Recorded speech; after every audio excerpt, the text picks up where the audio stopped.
In the dim glow of a rainy autumn evening, Jack Thompson crumpled to his knees on the cold, unforgiving gravel of the cemetery path. The world around him blurred into a haze of gray skies and skeletal trees, but the sharp stab in his chest was all too real, a vice grip of grief that had been his constant companion since Sarah's death 2 years ago. She had been his anchor, the mother of their 5-year-old daughter Lily, taken too soon by a senseless car accident that left him shattered, a single dad drowning in the wreckage of what was once a perfect life. Why her? Why not me? He whispered hoarsely to the headstone, his voice cracking like thunder in the silence. Tears mixed with rain on his face, hot and unrelenting, as memories flooded him. Sarah's laughter echoing in their kitchen, her hand in his during late-night talks, the way she'd kiss Lily's forehead before bed. Now, it was just him, fumbling through parenthood, haunted by the betrayal of fate that stole his future. He pounded the earth with his fist, a raw sob escaping his lips, feeling the weight of isolation crush him. In that moment of utter breakdown, Jack wondered if he'd ever feel whole again, if the pain would ever loosen its hold. Little did he know, fate was about to intervene in the most unimaginable way. Jack drove home from the cemetery that evening, his truck rattling along the winding rural roads that bordered the dense woods outside their small town. Lily was at a neighbor's house for the night, a rare reprieve that allowed him these solitary pilgrimages to Sarah's grave. But tonight, the rain had turned the path into a muddy slurry, and as he navigated a sharp curve, his headlights caught something unnatural, a mound of freshly disturbed earth off the side of the road, partially hidden by underbrush. At first, he dismissed it as a trick of the storm, his mind still fogged by grief. Just debris, he muttered to himself, gripping the wheel tighter. Denial was his shield these days. It kept the world at arm's length, preventing any new hurt from seeping in. Why stop? Why get involved? Life had already taken enough from him. But a faint sound pierced the downpour, a muffled thump, rhythmic and desperate. His heart skipped. Against his better judgment, he pulled over, the truck's engine idling like a reluctant heartbeat. Stepping out into the rain, water soaking through his jacket, Jack approached the mound. It wasn't debris. It was a shallow grave, hastily dug and poorly concealed. Panic surged as he dropped to his knees, hands clawing at the wet soil. "Hello? Is someone there?" he shouted, his voice hoarse from earlier tears. The thumping grew frantic. Digging furiously, his fingers numb and bleeding, he uncovered a wooden box. No, a coffin, crudely built and nailed shut.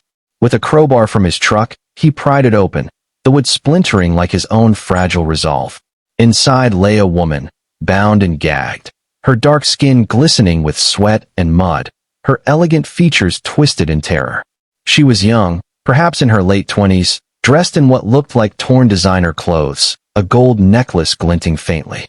Her eyes, wide and pleading, locked onto his as he pulled the gag free. She gasped for air, coughing violently. "Thank you, oh God, thank you," she whispered, her voice a fragile thread. Jack helped her out, wrapping her in his jacket, his mind reeling. Who would do this? Why? But as sirens wailed in the distance, called by him on his phone, the woman clutched his arm. "They'll come back," she rasped, her breath warm against his ear. "Promise me, you'll protect what's mine." It was a whisper that sent a shiver through him, not just from the chill, but from the raw vulnerability in her tone. Her name was Aisha Monroe, he learned later at the hospital, a self-made millionaire, heiress to a tech empire, targeted by ruthless business rivals in a botched kidnapping gone wrong. In the days that followed, Jack's denial cracked like the coffin lid. He visited Aisha in the hospital, drawn by an inexplicable pull. Lily tagged along once, her innocent curiosity a balm to the tension. "Is she a princess, Daddy?" Lily asked, wide-eyed, as Aisha smiled weakly from her bed. "Something like that, kiddo," Jack replied, but inside, turmoil brewed. Why had he been there that night? Was it coincidence, or some cruel twist of fate mocking his loss? Pain resurfaced in waves, memories of Sarah's accident blending with Aisha's ordeal. He found himself confiding in Aisha during late-night visits, her room a sanctuary from his empty home. "I lost my wife," he admitted one evening, staring at the floor. "Feels like I'm buried alive too, sometimes." Aisha listened, her dark eyes full of empathy. Pain doesn't define us, Jack. It's what we do with it. But he pushed back, denying the depth of his wounds. I'm fine. Lily needs me strong. Yet, the pain intensified. Nightmares plagued him, visions of Sarah trapped, calling out, merging with Aisha's buried form. He snapped at Lily over small things, like spilled milk, then crumbled in guilt, hugging her tightly. I'm sorry, baby girl. Daddy's just tired. A stranger at the hospital, an elderly nurse named Clara, noticed his haggard face during a visit. You've got that look, son, the one folks get when they're carrying the world alone, she said, handing him coffee. Letting go starts with admitting you're hurting. Her words lingered, a spark in his darkness. Small victories emerged, helping Aisha with paperwork, sharing stories of Sarah that made him laugh through tears. But denial lingered, a stubborn fog. This changes nothing, he told himself, even as Aisha's whisper echoed. Protect what's mine. What did she mean? Her fortune? Or something deeper? As weeks passed, the pain peaked during a stormy night alone. Jack sat in his living room, photos of Sarah scattered around, whiskey burning his throat. Why did you leave me? He sobbed, the denial shattering into raw agony. Lily found him like that, her small hand on his shoulder. Mommy's in heaven, Daddy. But we're here. Her innocence pierced him, a moment of warmth amid the storm. He held her, vowing to face the hurt head-on. Aisha's recovery mirrored his internal battle. She shared her own traumas, rising from poverty, betrayed by partners who buried her alive out of greed. Their conversations became lifelines, her resilience a mirror to his buried strength. By chapter's end, Jack acknowledged the pain, no longer denying its hold, setting the stage for reflection. With the pain laid bare, Jack entered a phase of quiet reflection, the world around him shifting like seasons after a long winter. Aisha was discharged from the hospital, but not before revealing the truth behind her whisper. Protect what's mine, she had said that fateful night.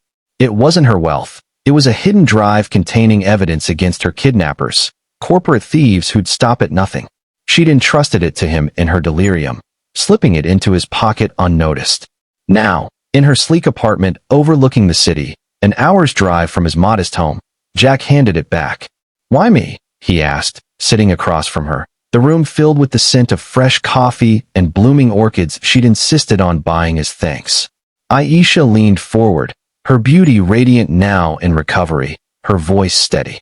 Because you saw me when no one else did. Not the millionaire, but the scared woman fighting to breathe. Her words prompted reflection. Jack pondered his own life, the failures that haunted him. He'd blamed himself for Sarah's death, working late that night, not being there. I failed her, he confessed during one of their deepening talks. Aisha shook her head. Failure isn't the end, Jack. It's the soil for growth. She shared her story. Orphaned young, building her empire from nothing, only to face betrayal. I reflected on my isolation, how success blinded me to real connections. That's when I started healing. Inspired, Jack sought mentors in unexpected places. At a community center where he volunteered with Lily, he met Marcus, a retired therapist and fellow widower. Over chess games, Marcus offered wisdom. Reflection is like polishing a mirror. You see yourself clearly, flaws and all. Jack journaled nightly, internal dialogues spilling onto pages. Asterisk, why do I push people away? Fear of more loss? Asterisk, small victories mounted. Teaching Lily to ride her bike, her giggles echoing Sarah's joy, reminding him life persisted. Interactions with Aisha grew intimate, not romantic yet, but profound. They walked the woods where he'd found her, her hand brushing his. This place was my grave, she said softly. But you turned it into my rebirth. Jack reflected on his trauma, realizing denial had buried him alive too. As months unfolded, personal growth blossomed. Jack enrolled in grief counseling, urged by Clara the nurse, who'd become a grandmotherly figure. Warmth comes from opening up, she advised during a chance coffee meetup. He shared vulnerabilities with Lily, explaining Sarah's absence honestly. It's okay to be sad, Daddy, Lily said, drawing a picture of their family, including Aisha as a new friend. The child's insight sparked realization. Healing wasn't solitary. Aisha mentored him in turn, introducing him to her world of innovation. Use your pain to fuel change, she encouraged, helping him start a small woodworking business, crafting furniture from reclaimed wood, symbolizing renewal from ruins. Struggles persisted, a setback when kidnappers' accomplices threatened anonymously, forcing Jack to confront fear. I can't lose more, he thought, but Aisha's strength bolstered him. We've both been buried, Jack. Now we rise together. Reporting to authorities, they turned the tide, her whisper's promise fulfilled. Internal healing deepened. Jack visited Sarah's grave not in breakdown, but peace. I miss you, but I'm learning to live, he whispered, feeling her spirit in the wind. By story's end, Jack stood transformed, self-accepting, emotionally at peace. At a quiet dinner with Aisha and Lily, laughter filled the air.